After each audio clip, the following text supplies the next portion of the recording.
les viene a la cabeza, más allá de que sabemos, todos usamos de alguna u otra forma la inteligencia artificial, pero ¿cómo me expresarían en un simple dibujo esto, inteligencia artificial y nuestra disciplina de arquitectos? ¿Sí?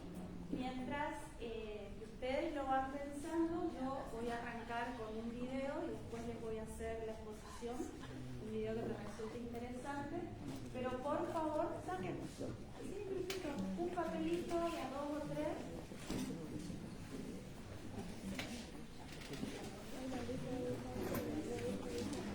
Vayan pensándolo, después del video, cuando arrancamos, nos vamos a compartir. Como no sabía si iba... ¿Qué se les viene a la cabeza con una imagen cuando hablamos de inteligencia artificial y nuestra disciplina arquitectónica? Bosquejos, dibujos, no es necesario obras de arte. Mi intención era trabajar con una nube de ideas y algo en la pantalla, pero como hice un plan B, vamos a hacer esto porque todavía usamos la mano y porque no sabía si iba a tener conexión a internet. ¿Puedo usar la tienda?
Sonido.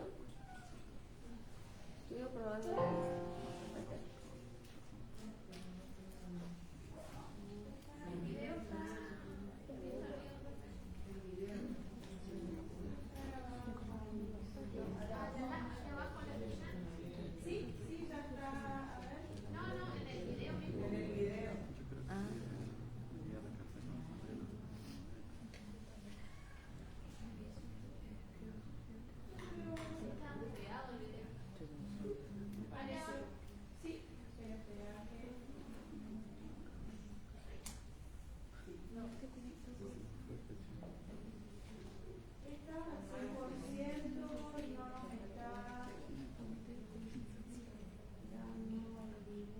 Puede ser el tipo de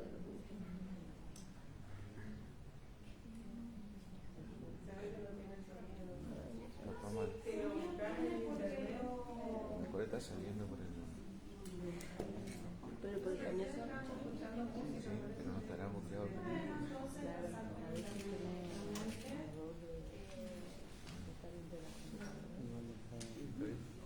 Si la quieren buscar después a esta arquitecta, algunos seguramente la conocen.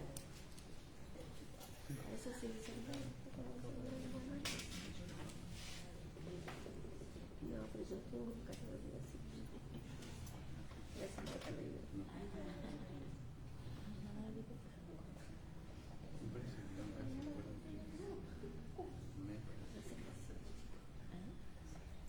Bueno, algún problema estamos teniendo con el sonido. Ahí le llamamos a... Porque no está saliendo el sonido. Ahí vos le cambiaste, tenés que poner que salga por el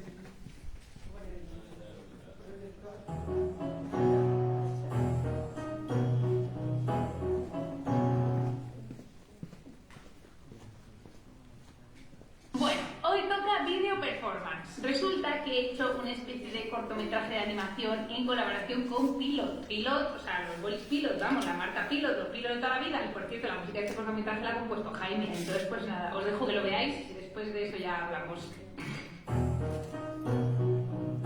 ¿La conocen? El que no, que la... artificiales que habían creado los humanos se estaban desarrollando cada vez más y más.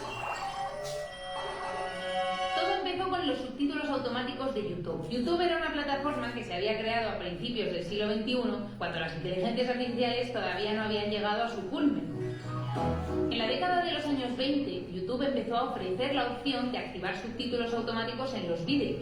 Al principio la red neuronal funcionaba fatal y se equivocaba de palabra todo el rato, pero pasados los meses podía crear los subtítulos correctos en tan solo unas horas, y pronto aprendió a generar subtítulos a tiempo real, en los directos. Poco a poco la red fue haciéndose cada vez más lista y aprendiendo más y más, y finalmente llegó un momento, hacia el año 2083, en el que era tan inteligente que era capaz de enviar a los youtubers un email con los subtítulos de los vídeos que aún no habían grabado. Así que solo tenían que encender la cámara, sentarse, leerlos y ya tenían el vídeo. Una fantasía. La red neuronal que detectaba caras en las historias de Instagram también se fue haciendo cada vez más lista. Pasó de detectar tu cara y ponerte unas orejas de cachorrito a adivinar si estabas hidratado con tan solo mirar la esquina de tu ojo. Y si no lo estabas, te ponía un mensajito. Pero todo fue a más. Los edificios empezaron a ser construidos por nanorobots inteligentes que minaban el terreno y lo usaban para construir hacia arriba.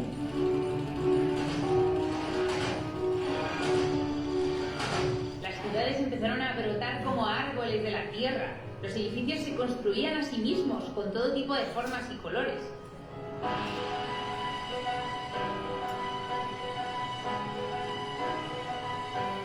Poco a poco las redes neuronales empezaron a experimentar con nuevas formas de habitar el espacio. Construyeron edificios flotantes con forma de ameba, edificios con forma de huracán, con circulaciones interiores muy complejas, donde tenías que esperar a lo mejor 3 horas a que llegara el ascensor. Y hasta vaciaron volcanes enteros y construyeron urbanizaciones de lujo en el interior, con luces de neón para compensar la falta de sol. Y cuando no supieron qué más hacer, crearon un macroedificio en el que vivían otros pequeños edificios dentro, con sus sueños y sus traumas, sus ambiciones y frustraciones y sus ganas de ser felices al fin. Pronto las inteligencias artificiales empezaron a predecir lo que querían los humanos mejor que los propios humanos. Y decidieron presentarse a las elecciones bajo el eslogan: a ver, se os ha hecho bola. Cuando salieron ganadoras, plantearon una serie de mejoras básicas. Primero, conectarían todas las piscinas del mundo con una serie de toboganes de purpurina que permitirían a los humanos aparecer en la casa de su vecino sin previo aviso y recuperar los balones perdidos. Luego conectarían todas las discotecas del mundo mediante pasillos de neones de colores para que los humanos pudieran ir bailando de una discoteca a otra en una fiesta sin fin. Además, unirían todos los parques de atracciones entre sí para que las montañas rusas tuvieran kilómetros y kilómetros de longitud y rodearan todo el diámetro de la Tierra.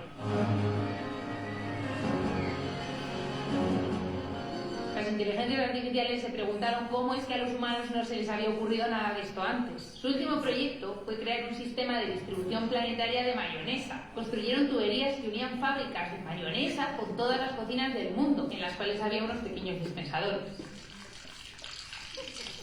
Los humanos nunca llegaron a entender el porqué de esta infraestructura. Algunos pensaban que era control mental de las masas, poniendo sustancias psicotrópicas en la salsa.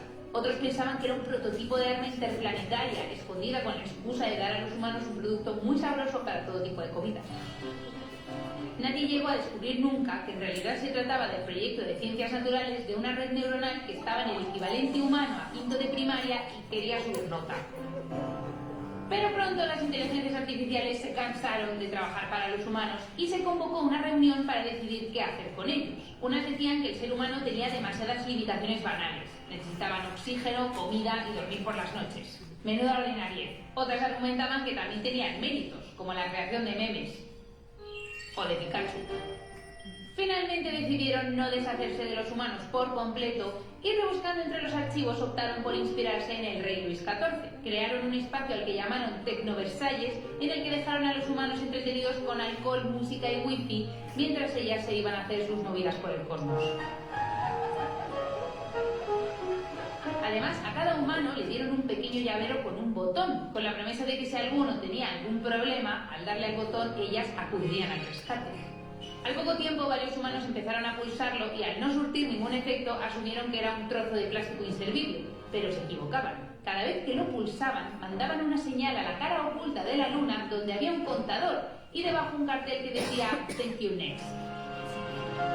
La despedida final de las inteligencias artificiales había llegado. A partir de ahí empezaron a hacer su primer gran proyecto para ellas mismas: convertir el universo gris, soso y aburrido en una fantasía cósmica.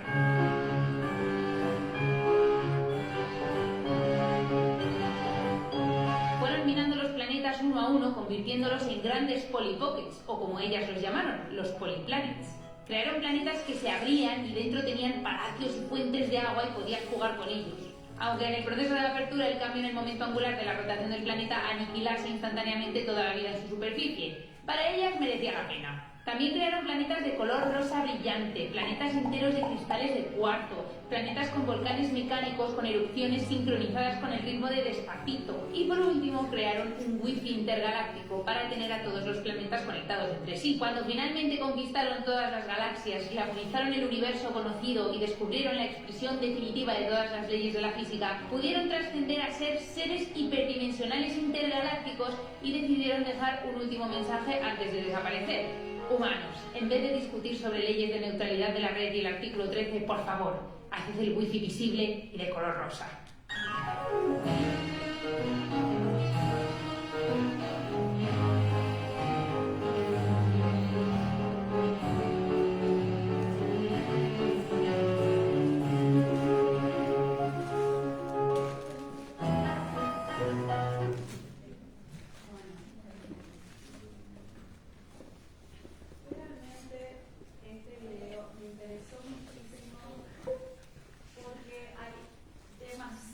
Información para pensar y sobre todo porque como Javier va a hablar de creatividad y estamos hablando de inteligencias artificiales y tecnología superior, fíjense que tampoco está pasado de moda la creatividad a través de un lápiz y un papel, ¿sí? Muchos conceptos podemos sacar de ese video. Bueno.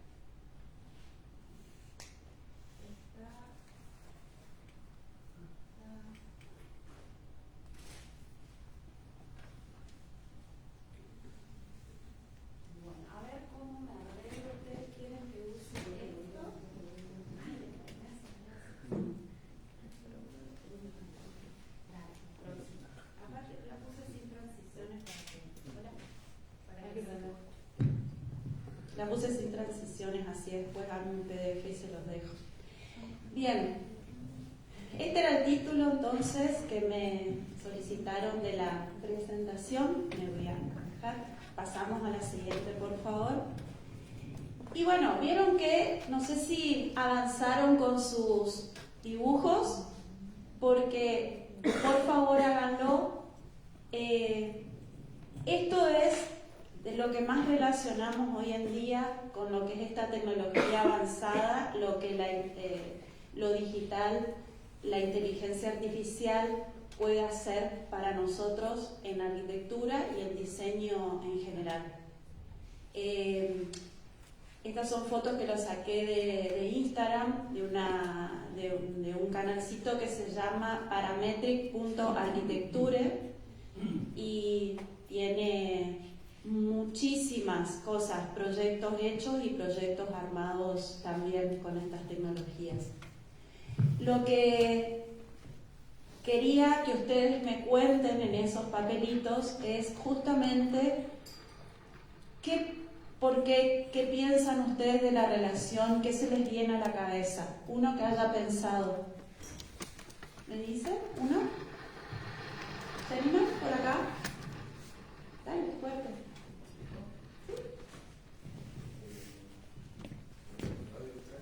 ¿Sí? ¿Tenés para mostrar? No, bueno, contanos entonces. Otros que dibujen, que para eso somos arquitectos.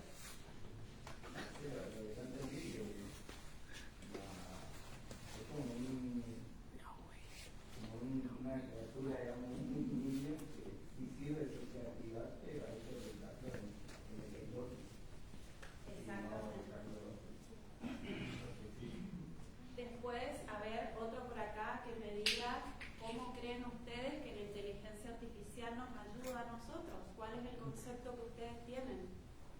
uno, cualquiera. Yo creo que puede ser como una herramienta, o sea, que está, de hecho la estamos usando, pero una herramienta para un parabrisas. Por ejemplo, yo tengo un croquis y no sé muy bien qué corriente quiero usar o quiero ver más o menos visualizar un poco mejor con un 3D o algo así. Y bueno, por ejemplo, no sé, hago un croquis, hago una foto y pongo en el ground, digamos.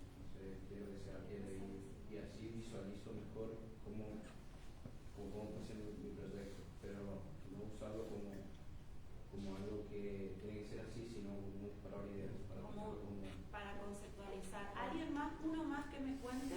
Los papelitos se los voy a pedir, porque yo me los llevo. ¿Sí? Yo lo veo más como un acercamiento a nuestra primera idea, que nos ayuda también a entenderlo de la parte básica y cruda de esa idea, para, aparte de tener el croquis hecho, verlo como realmente va a ser la realidad, y a partir de eso ir desarrollándolo mucho mejor, y aparte nos ayuda a utilizar un poquito más el tiempo que nosotros tenemos. Ok.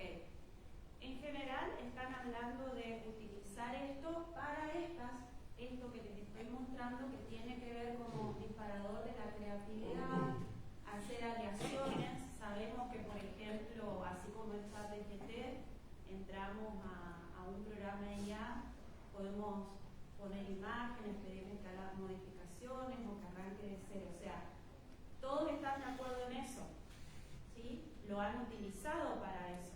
¿Qué algún otro uso le han dado a la inteligencia artificial para trabajar en lo suyo? Estamos hablando de diseño proyectual, ¿sí? Arquitectura. ¿Alguien que haya usado, aparte de para generar ideas a través de conceptos, de imágenes, alguien que haya utilizado para otra cosa? ¿No? Nos quedamos ahí entonces para ese uso. Bien. ¿Se me escucha si hablo así? Sí. ¿Que yo hablo fuerte o que les puedo decir? Usos. Ya. Bien, perfecto. Bueno, ahí hay más imágenes, disparadores, y pasamos a lo siguiente. Diseño paramétrico. Levante la mano quien ha escuchado sobre diseño paramétrico. Allá tenemos un señor. Muy bien. Bien, cuando hablamos de diseño paramétrico, y ahora van a ver por qué les preguntaba esto, estamos hablando de software que se alimentan de instrucciones matemáticas, lo que llamamos algoritmos, para que realicen determinadas cosas. Ustedes acá me están hablando de generar ideas a través de imágenes. Pongo un plano como imagen, pongo un croquis como imagen, le pido que haga alteraciones, le voy dando instrucciones. Arranco de cero, le digo diseñame tal cosa y demás. Todo el tiempo, obviamente, la interacción es con el humano. De hecho, la computadora se pensó para que pueda procesar, ¿sí?, cómo procesa la mente humana. Captar información, poder manejarla, poder almacenarla, recuperarla y así. Es como una interacción. Si vamos a hablar de la computadora, el inicio, el primer bosquejo, siempre hablando de fechas aproximadas, principios de 1800, cuando un señor Babbage inventa una máquina de tejido que trabajaba a través de unas tarjetas que tenían huequitos. Empieza él con esto de el 0, el 1, sí, no, blanco, negro, prendido, apagado, que en informática es la base. ¿Qué es eso? Base, base, base. No voy a hablar no van a ser ingenieros informáticos, pero son cosas que tienen que conocer, como cuando manejamos una imagen, poder trabajar con CMYK, ¿sí?, RGB, resolución de pantalla, resolución de impresión, cómo hacer los archivos que pesen más pero que sean buenos. Todas esas cosas son básicas. ¿Qué es lo básico de la informática? 100011100. El sistema binario, principio de 1800. ¿Sí?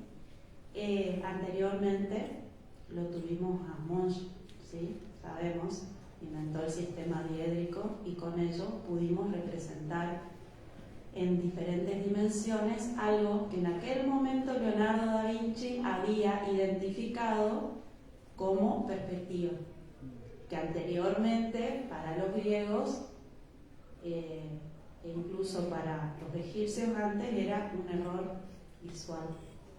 Bueno, volvemos para acá.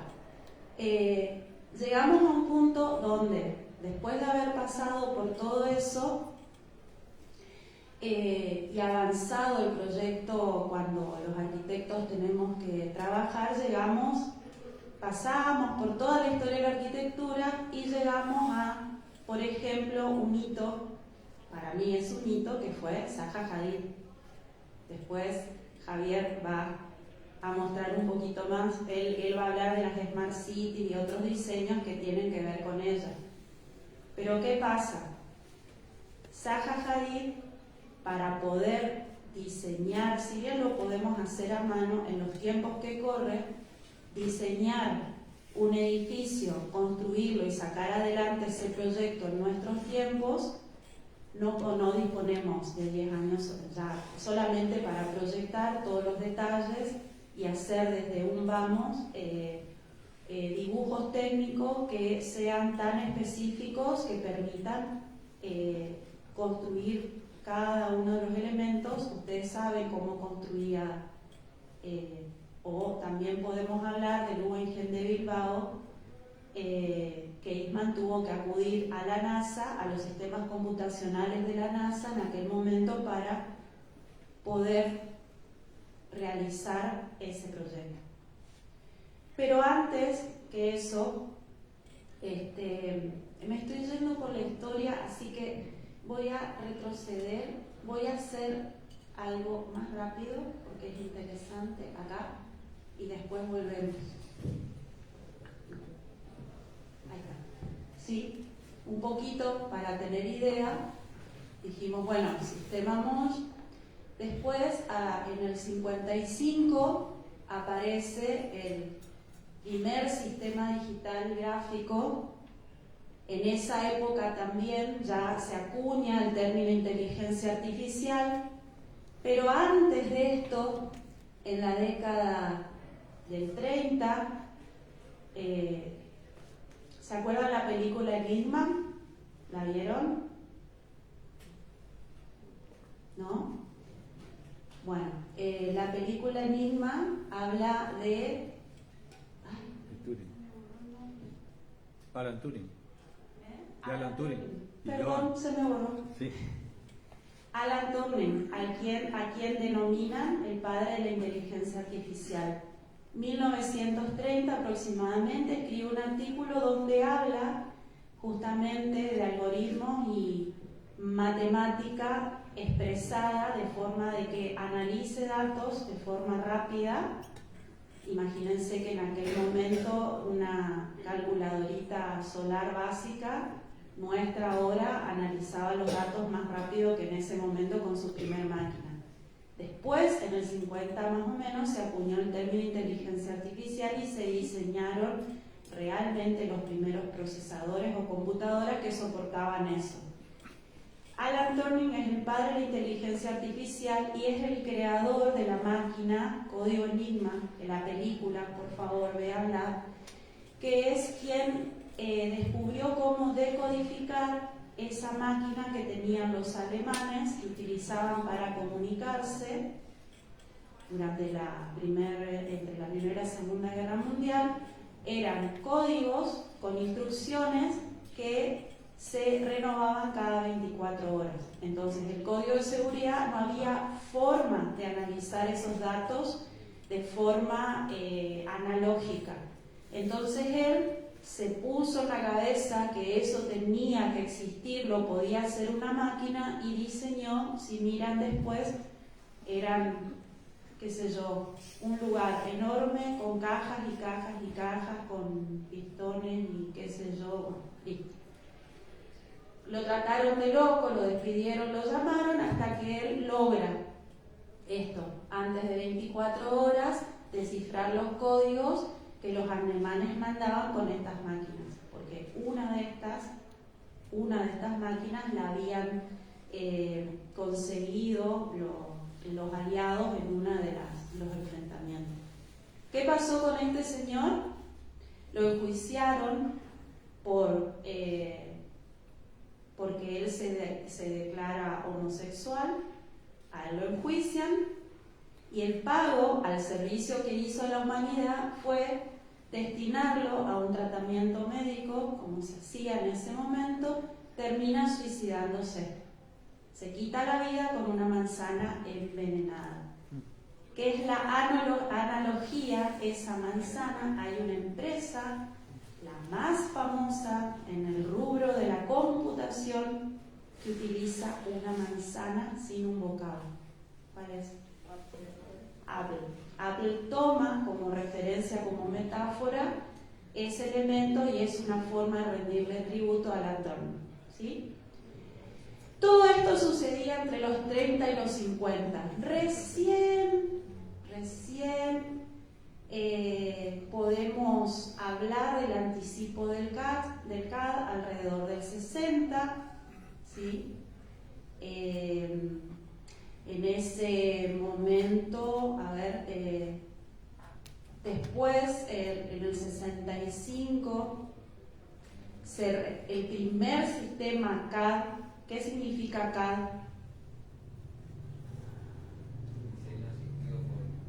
Bien. Computer Aided Design. Lo desarrolló la empresa Unisur, ahí está el autor. Ya en el 66 se hablaba de realidad virtual, fíjense esa imagen, un señor Ivan Sutherland. Estamos hablando del 66, realidad virtual. Después lo tenemos a Charles Eastman. Y listo. O sea, lo que venían trabajando con el CAD no me sirve. ¿Por qué? Porque hay una diferencia entre tener una computadora que me ayuda a dibujar, ya sea 2, 3 dimensiones o a gestionar algo, a tener un sistema que se denomina BIM, que la diferencia del CAD en aquel momento y el BIM, ¿cuál era? ¿Cuál es hoy? ¿Quién usa AutoCAD? Bien. ¿Quién usa Architectural Revit? ¿Revit? ¿Nadie usa? Allá lo tengo el señor. Señor, usted se va a sacar un 10. Bueno, la diferencia entre un sistema de CAD que asiste al dibujo, sean 2 o 3 dimensiones, con el BIM, es que el BIM modela información. ¿Alguna vez habrán visto a alguien trabajando o algún video? Todo esto anótenlo, por favor, los disparadores, porque después los van a googlear ustedes, pueden llegar a hacer un trabajo también y todo de investigación. Hay muchos videos, como verán, yo utilizo información que voy sacando de la red, no tengo que dibujar nada nuevo ni... Bueno, el BIM modela información. ¿Qué significa modela? Está bien, primero tengo que dibujar. Entonces, empiezo dibujando las líneas de un muro. Es lo básico, ¿sí? Entonces, ¿qué me pregunta el sistema BIM a diferencia del CAD? ¿De qué es tu muro? La anillita, ¿de qué es tu muro? ¿De qué material? ¿Es portable o no? ¿Lleva revoque o no? Si es algo prefabricado, ¿es con madera, con metal? ¿Lleva por fuera recubrimiento de madera, tanto aislante? Y así sucesivamente. Entonces, ¿qué es lo que está haciendo ese software? Está enlazando una base de dibujo vectorial que es lo que usa también como base el SketchUp. ¿Quiénes trabajan con SketchUp? Bien. Lo enlaza con una base de datos alfanumérica, con esa información de esa obra. ¿Qué va a suceder? Y otra cosa, a medida como yo le estoy dando la información, tengo que darles alturas y formas en 3 dimensiones. Le tengo que decir cómo es ese muro, esa ventana, ese techo. Entonces, ¿qué está generando paralelamente a ese dibujo en planta que estoy haciendo? O podría empezar al revés también. ¿Qué estoy generando?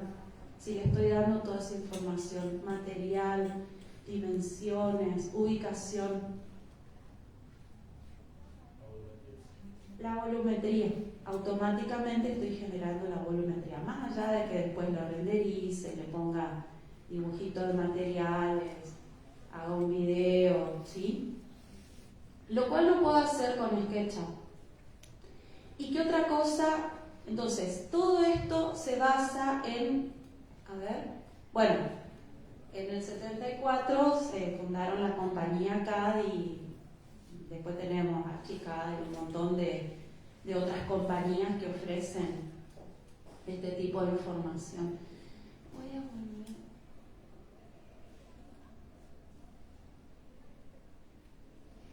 Bien, entonces, sí, la siguiente. Desde que era chiquita.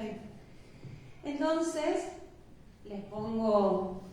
les transcribo lo que es el concepto para no equivocarme, pero fíjense que hablamos tanto de paradigma como de abstracción, de procesos geométricos, matemáticos, de manipular y comunicar. Representar sería geometrías y estructuras complejas, con reglas básicas que las escribo yo y las pido yo. Por eso, algo como dijo el compañero, el hecho de es máquina, pero yo soy dueño del proceso, de lo que quiero, del resultado. Y también fíjense que acá también habla no solo del diseño, sino de algo que nadie mencionó cuando les preguntaba para qué utilizarían inteligencia artificial en arquitectura, sino que también hablamos de el posterior testeo, la identificación de interferencias y la formulación de posibles soluciones. Entonces, todo eso hecho de la forma analógica tradicional, o simplemente utilizando un AutoCAD o un SketchUp para realizar proyectos complejos y súper ambiciosos en tiempo nada más. En tiempo estamos hablando de muchos años, ni hablar de la construcción. Entonces, el proceso convencional contra ese proceso paramétrico tiene la posibilidad de generar esa caja negra en el modelo paramétrico e ir realizando de forma automática, en cuanto al resultado final, un atajo, una vuelta permanente. En cambio, en el proceso convencional, fíjense que esa iteración, ese feedback, va en ese punto intermedio que es en la edición y el desarrollo del proyecto, y hay que volver para atrás. En cambio, yo puedo llegar con el proceso paramétrico al final y a partir de ahí pedir que de forma automatizada yo pueda rever diseño de estructuras, de instalaciones, el morfológico, el cálculo de los costos, de los materiales, de mantenimiento, bla, bla, bla. Pasamos por favor a la siguiente. Ahí tenemos un ejemplo. Inicialmente el diseño paramétrico, la verdad, estuvo pensado mucho para la industria, esto de la generación de objetos. Cuando hablamos de industrialización hablamos de seriado, de producción en serie. Entonces, si vamos a modelos, esos ejemplos que tenemos ahora Voy a tomar ejemplos modernos. Vieron que las zapatillas que se están diseñando en 3D. Entonces, el gráfico de arriba está mostrando justamente cómo a partir de determinados elementos puedo ir sacando diferentes opciones hasta llegar con diferentes combinaciones a lo que me gusta. El producto final, por ejemplo, de los termos, nada, pueden ser los 3 o puedo elegir uno, pero a partir de un solo ejemplo que quiero y un proceso, llego a variantes que puedo utilizar todas o elegir solamente una para producir. La industria de la moda ni hablar. Y algo importante es que cuando se piensa en la forma de trabajo de estos software, tienen una complicación que es más profesional, que es como, por ejemplo, este software, ahora les voy a dar cuáles pueden ser, pero trabajan de esta forma. Vamos viendo la imagen, pero también tenemos allí abajo la forma de trabajar, que es el enlace de las diferentes secuencias, elementos, idas y vueltas y demás, que tiene que ver con los gráficos que habrán visto ustedes en la informática cuando se diseña un programa. ¿Sí? Tal cosa, si respondo sí voy por acá, si respondo no voy por acá, ¿sí? Entonces sobre eso se basa. La siguiente, por favor. Bueno, ¿qué pasa con la arquitectura? Paramétrica, inteligencia artificial. La siguiente. No vamos a avanzar sin antes prestar la atención a esto. Todo el tiempo hablamos de dibujo, de representación gráfica. No hablamos todavía de representación de otros tipos de medios importantes con los cuales el ser humano se comunica con el medio ambiente. Error grande. Nos estamos acostumbrando a que solamente lo gráfico expresa algo. Y nosotros acá en la Facultad de Arquitectura somos abiertos, recibimos a personas que pueden escuchar y no pueden ver, no pueden escuchar, necesitan el lenguaje de señas. Bueno, respecto a la inclusión, por favor ténganlo en cuenta porque yo sé que hay una cátedra que trabaja con eso, un taller, pero acá tenemos una herramienta muy poderosa para generar estas formas de comunicación. Las etapas proyectuales no solamente es el concepto, se hace un proyecto, tengo un concepto, proyecto. No les voy a explicar lo que sabemos todos del taller, ¿sí? Ya estamos avanzados pero con estos sistemas necesitamos alcanzar y dar servicio a todas las etapas. La materialización, cuando voy a construir, hoy tenemos muchísimos sistemas de constructivos y materiales. El control durante ese proceso y posterior, cuando la obra ya está construida. Legalmente, ¿recuerdan cuántos años tenemos de incumbencia legal los arquitectos? Por fallas de obra y demás. Mantenimiento. Entonces, no solo se trata de utilizar estas tecnologías para poder tomar ejemplos conceptuales, sino también tenemos ya que pensarlo como lo macro, lo que significa realmente ser profesionales de la arquitectura y la construcción. Atrás, las imágenes son ilustrativas de las complejidades de las que les estoy hablando. Fíjense, justo detrás de materialización, y bien, esa analogía.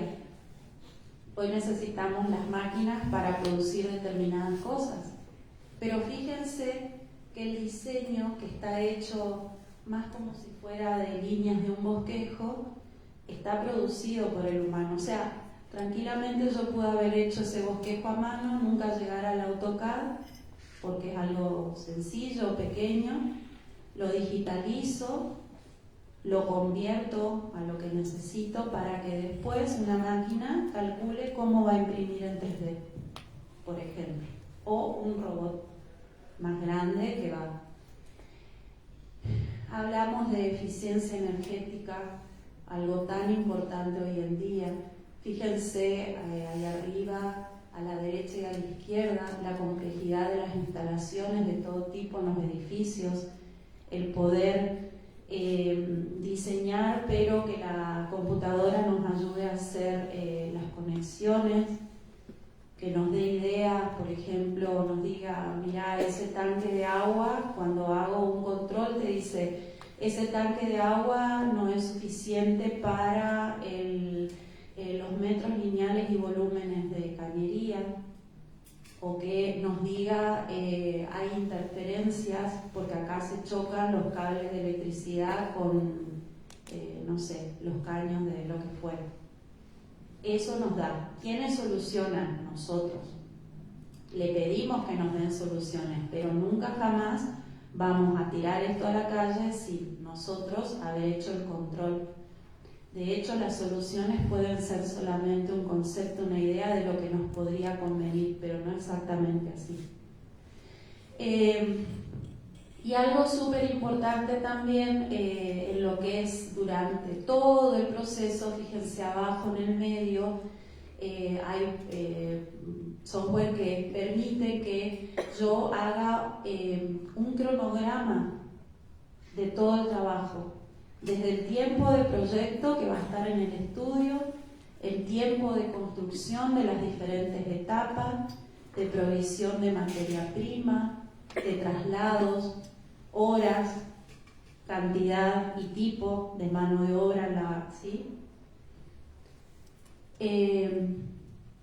La distribución de tareas a través justamente sistematizado, el control del check de las tareas que se fueron realizando, y todo eso digitalizado con planillas, los formatos que queremos, y tiempos de planilla con datos autonoméricos que también van permitiendo que en 3D se vayan mostrando los avances de la obra. Utilizo un dron, hago un relevamiento, paso la información acá. Utilizo la georreferenciación y me aseguro de lo que estoy construyendo. ¿Sí? Pasamos a la siguiente. Hoy les decía sobre software para específicamente el diseño paramétrico, esos que tienen allí. Grasshopper, Rhinoceros trabajan juntos porque uno baja a lo que es arquitectura. Y decíamos que la mayoría de los sistemas de diseño asistido, denominados paramétricos, funcionan con solucionadores variacionales. La forma en que se presenta la información y la forma de interactuar con el diseñador. Algoritmos, aprendizaje generativo propio de la inteligencia artificial, y acá algo súper interesante que es el LISP, que es el lenguaje de diseño del CAD y del BIM. Algunos de ustedes usando CAD, ¿cómo se llama? No es individualiza, sino, bueno, escribe sus, no me sale la palabra, pero con un programita que está, lo llamo desde CAD, se llama Autolisp, y los atajos, control C para hacer un círculo, control E para borrar, control L para hacer una línea, yo le indico al programa cuál es el atajo, la combinación para la orden que le quiero dar. ¿Conocen eso? ¿Alguna vez lo hicieron? Bien. Yo personalizo desde el 95, 96, que les contábamos que arrancamos con DOS, tengo un archivito del Autolisp, que es un documento de texto, que se edita y lo voy después poniendo cada vez que instalo una actualización del software. Ese es el lenguaje. Si bien originalmente Lisp es esto, procesamiento por lista, y los informáticos, cuando ustedes vieron que son líneas y líneas que se escriben, salvo que se usa otro tipo. Bien. La primera herramienta paramétrica, 1987, se llamaba PTC. A partir de ahí, las diferentes empresas diseñaron sus propios software paramétricos. Allí tienen algunos nombres, los más conocidos. Siguiente. ¿Qué nos permite la IA ensamblada con el diseño paramétrico y todo esto que estamos hablando en arquitectura? Aprendizaje reforzado se le puede pedir. Esto no está completo, esto es solamente para dar una idea.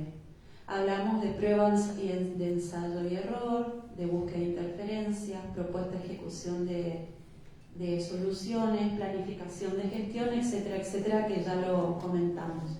Ese es el aprendizaje reforzado y automatizado que hace el software con inteligencia artificial a través de las órdenes que les damos. Pronóstico y gestión de riesgos, súper aplicable a la prefabricación, lo que es Machine Learning, que es ese aprendizaje automático, y algo que les dije hoy que tiene que ver con lo que más se identifica, pero en realidad si hablamos de un rango, un nivel de importancia de todo esto para la arquitectura, la representación multisensorial no es exactamente, es importante, pero no es la más importante. Y hoy les decía representación multisensorial. Oídos, tacto, vista, ¿sí?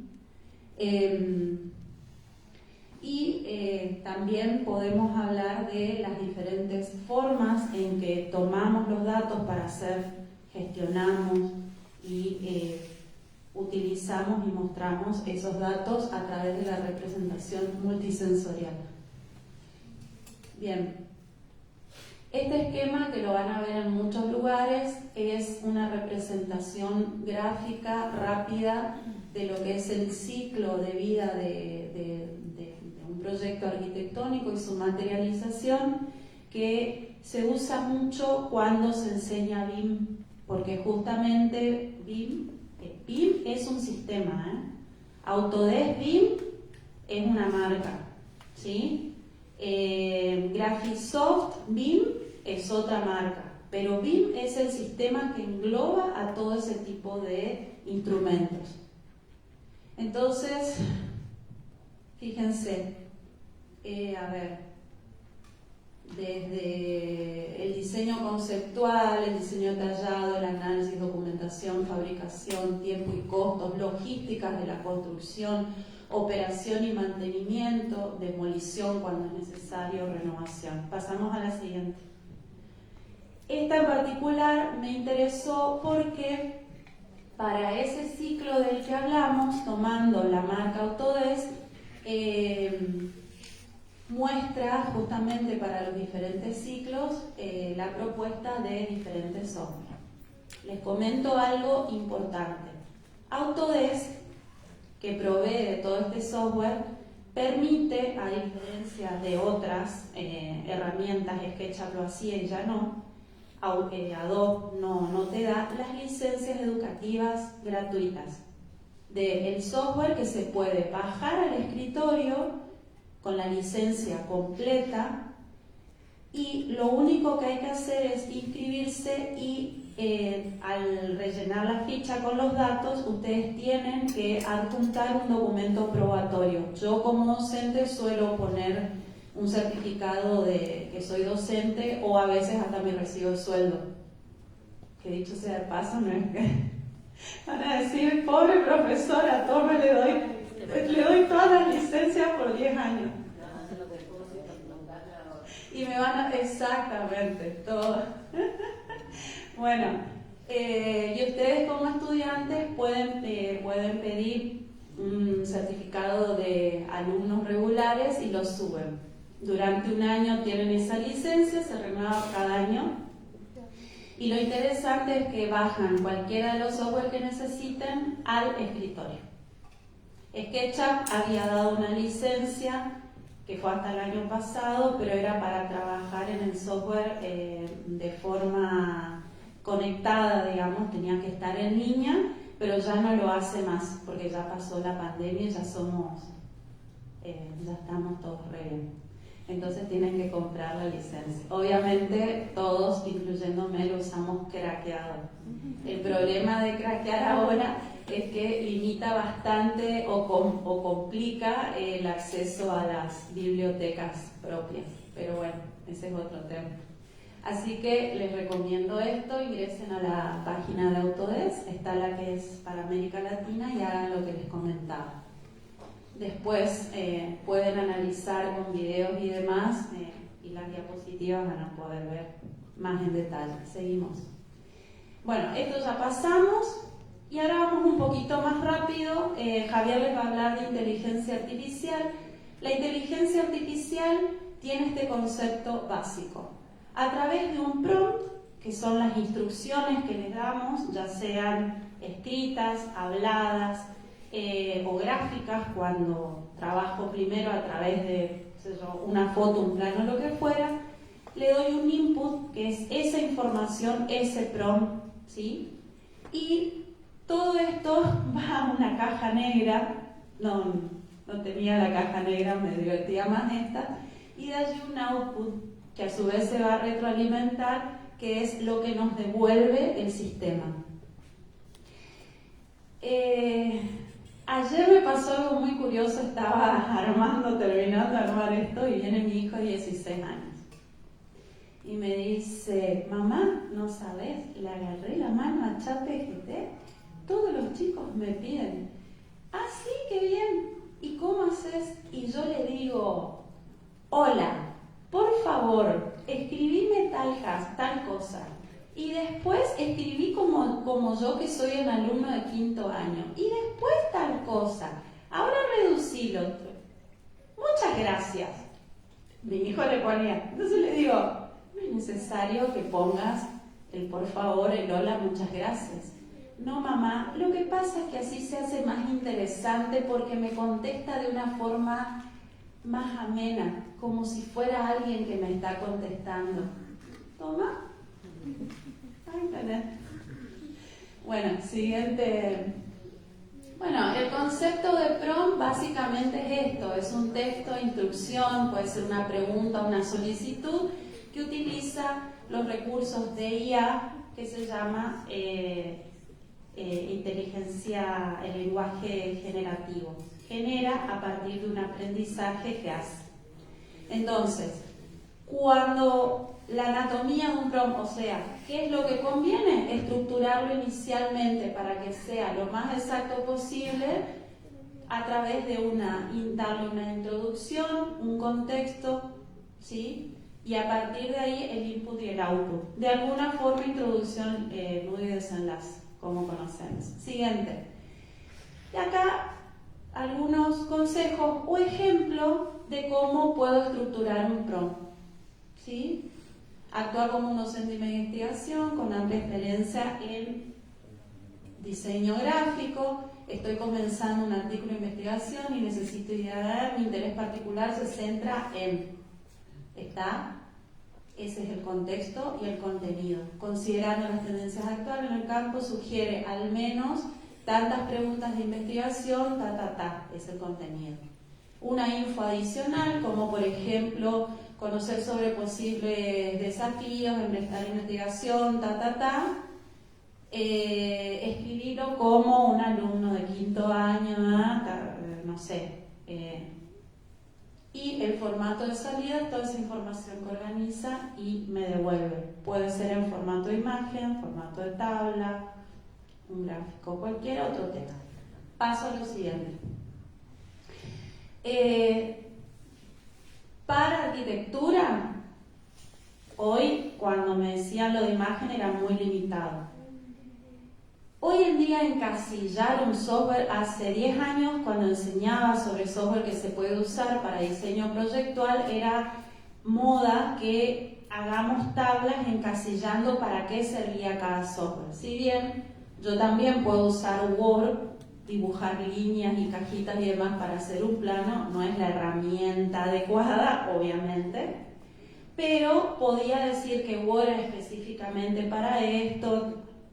Hoy es difícil encasillar a los software de tal forma, pero si bien todas estas inteligencias artificiales hacen de todo un poco, algo diferente está, por ejemplo, fíjense en la forma de ingresar los prompts en el formato y particularmente las guías de diseño, esas es como que se dedican a la arquitectura, al diseño proyectual, la ingeniería y demás. Por ejemplo, en el caso de Prome,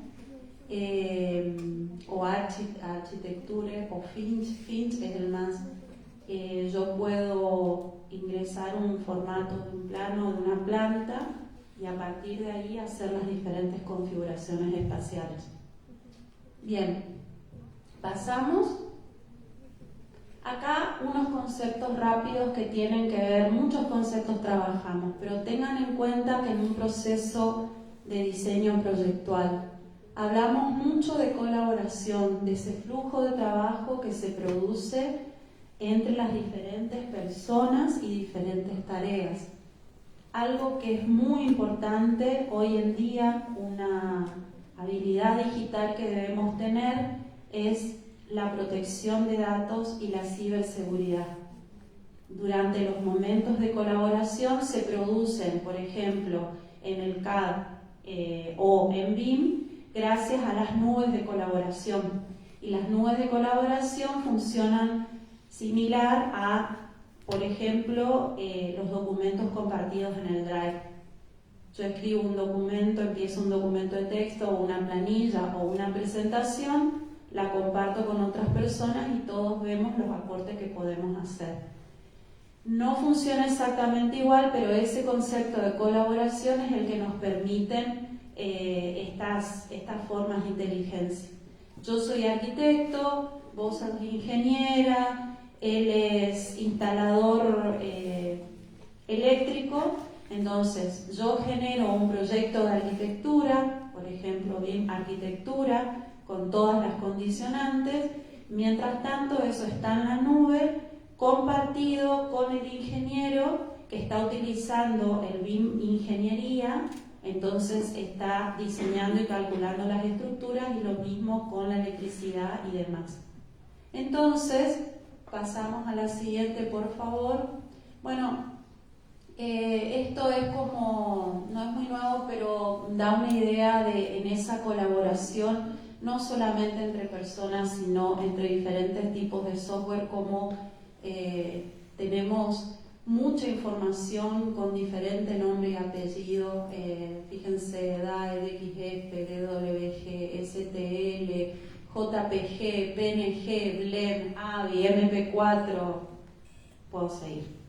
Bueno, pasamos a la siguiente, y esta es la otra súper importante definición que BIM hace. De hecho, si entran a Autodesk BIM van a encontrar el concepto de interoperabilidad como algo destacado.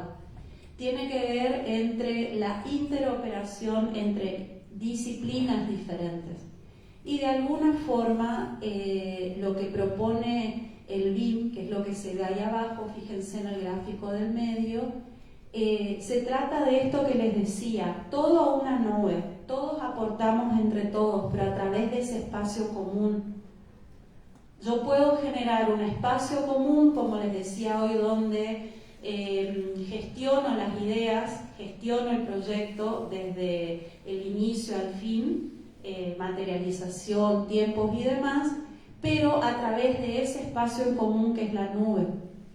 Si bien yo voy a llamar, qué sé yo, un WhatsApp al ingeniero, lo que fuera, si lo hacemos bien, las grandes empresas lo gestionan de esta manera. Siguiente. Bien, no me quiero olvidar de esto. Otros recursos importantísimos como la impresión 3D. Fíjense que ya no se trata del material, los filamentos artificiales que están ahí abajo, los más conocidos son el plan de ABS, no todos son biodegradables, no todos responden a condiciones estructurales de determinados objetos u obras, pero también se está trabajando, se están haciendo filamentos de fibras naturales, fíjense, madera, caña, molino, esa estructura a la izquierda. Hace muy poco se hizo a través de filamentos de lino. Y también tenemos hormigón, ya tenemos la forma de moldear con impresora 3D, hormigón, metal, arcilla, entre otros. Por ejemplo, la arcilla con aditivos, paja, ¿sí? Que es lo que se utiliza en el adobe. Bueno, pasamos a la siguiente y ahí les pongo unos ejemplos. Casas bioclimáticas, después tenemos esos dos que está ahí arriba, es el taller, el primer puente metálico, fíjense que está la robótica implicada en esto, una pieza, un corte de una pieza ahí al costado para que tengan una idea cómo se va construyendo. Se instaló en Ámsterdam, por primera vez, esto es nuevo. Y después, no voy a poner una foto de las impresoras domésticas que podemos usar nosotros, sino básicamente de estas pruebas que se están haciendo justamente en la construcción. Siguiente. Y respecto a la anterior, por favor, la siguiente. La inmersión multisensorial, quería contarles, antes de ver los famosos Oculus, que ya Meta es de Zuckerberg. Cuando hace unos años tuvo problemas Facebook, no sé si se acuerdan, que empezó a tener problemas legales, lo convierte en la empresa Meta. Pero Meta, que fíjense que el WhatsApp cuando lo encienden tiene un simbolito verde, bueno, es de la empresa Meta, ya estuvo trabajando con Ray-Ban para diseñar anteojos que tienen, ¿cómo se llama? Realizan las tareas del Oculus, pero a su vez, fíjense el ejemplo de eso que saqué de un video, tiene puestos los Ray-Ban, le está dando instrucciones al teléfono a través de un chatbot o inteligencia artificial que está justamente analizando ese objeto que es el que está viendo esa persona con estos. Se pueden ver cosas a través de los cristales, se puede grabar, se puede escuchar audio, Esto es de hace unos años, obviamente ya vamos a llegar a lo que vemos en las películas. Siguiente. Y acá lo que siempre hablamos de realidad virtual. La realidad virtual es aquello que es todo digital, ¿sí? La diferencia con la realidad aumentada, que es, para mí ya es obvio, pero no todos por ahí cuando dicen realidad virtual aumentada es lo mismo. La diferencia es que la realidad aumentada implica trabajar en conjunto aquello que yo diseño digitalmente con los objetos y los entornos reales. ¿Se acuerdan el Pokémon Go? Que andaban cazando bichitos y se mataron unos cuantos. Bueno, eso es realidad aumentada. Realidad virtual es cuando yo entro a un espacio, por ejemplo, diseño una obra, vieron que la hago en 3D, la renderizo, hago un video, pongo cámaras adentro. Desde ese momento estoy inmerso en la realidad virtual. Los más comunes son los óculos o los anteojos estos, que me permite manejar, y a su vez si trabajo con sensores en las manos puedo tomar objetos, cambiarlos de lugar y todo lo demás. ¿Sí? La percepción que se tiene del espacio se está trabajando en la industria, en la industria informática, en la biotecnología y demás,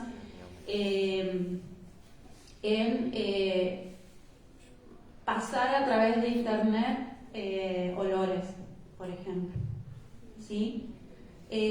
Bueno, Y una de las formas tradicionales que se utiliza en este mundo virtual es, por ejemplo, en el mundo Meta, fue uno de los primeros, digamos, que se centraron en el concepto de avatar para autoidentificarse, y lo que ven también es la codificación QR. Una persona que tiene impreso en un papel un código QR como los que vemos allá, yo lo pongo y no me lleva a una página, sino que me muestra en el celular, por ejemplo, aquellos engranajes o, por ejemplo, esos edificios o esto de geolocalización. Yo pongo el celular, la tablet, ¿cómo se llama? La cámara, y lo que me devuelve estando así es no el código, sino que lee el código y me muestra, por ejemplo, ese volumen. Y si yo muevo el código o muevo la cámara, también recorro el 3D de ese volumen. Y eso lo pueden hacer ustedes porque la generación de códigos QR se hace de forma gratuita por internet. No sé si alguna más. ¿Otra más? Listo, bueno.